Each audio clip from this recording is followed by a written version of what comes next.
Thursday with Brandon Tierney and Sal Licata on The Fan.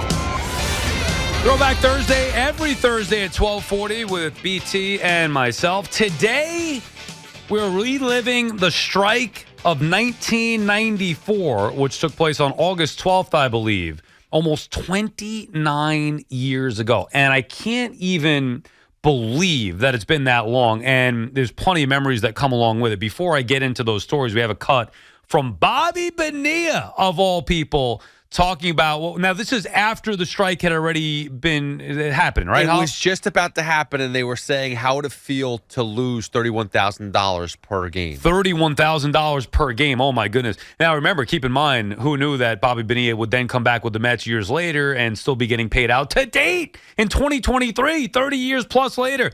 Anyway, here's Bonilla talking about the strike, losing the money that he did back then. I'm being nice to you. Yeah. I said I don't have nothing to say. Why? Okay, let me put it. Why are you being? Why would you have to use such language to me and insult me? What did I just get the out of my life?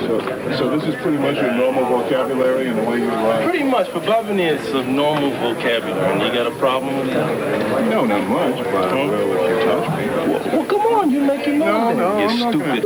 Didn't I tell you to leave? That's stupid. You make your move. You make your move, big man. I'm a little bit more grown up than that. No, so am You I. aren't. I told you to leave me alone, didn't I? Was I nice to you? Draw my jacket. Shove that mic up as far as you can stick it. What a nice guy Bobby Bo was. I'll tell you, I give credit to the media guy, but that would have been, I wouldn't have handled that situation well. I mean, let's put it that way. Bobby Bo, that is some blatant disrespect. I mean, that's why he failed miserably in New York. That is as ugly a comment as you could possibly make. Bleep this, bleep that, calling a guy out, make you move. I do remember that. That is, oh, God. I wish Bobby Bo would say that to me in the locker room. I wish.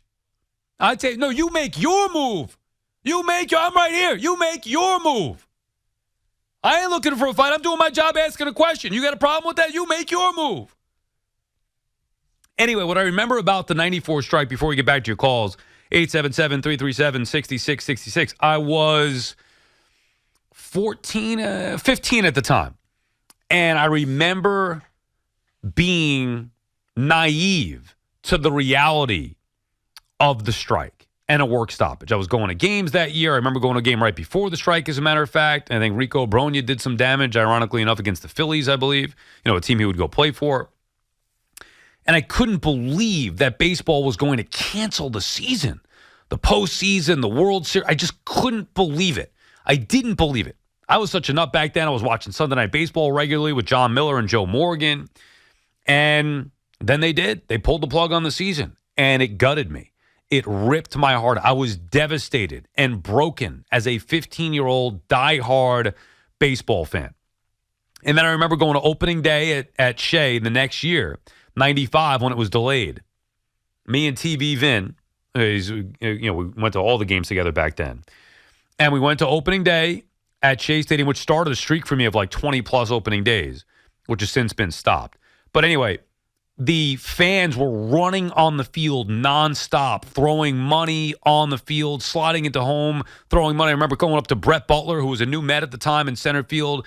Fans were running up to him and, either giving him high five, whatever. Like, it was chaos.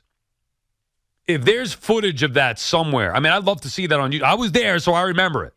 But I'd love to rewatch footage of that. Just how many fans the first night back after that strike in 1995, opening day at Shea Stadium. I forget who the Mets were playing, but it's irrelevant. Everybody running on the field. It was just utter chaos. It broke my heart, and it ruined baseball for many years until, of course, steroids entered the game and the home run chase, which we'll relive, I'm sure, at another point on a Throwback Thursday. 877-337-6666.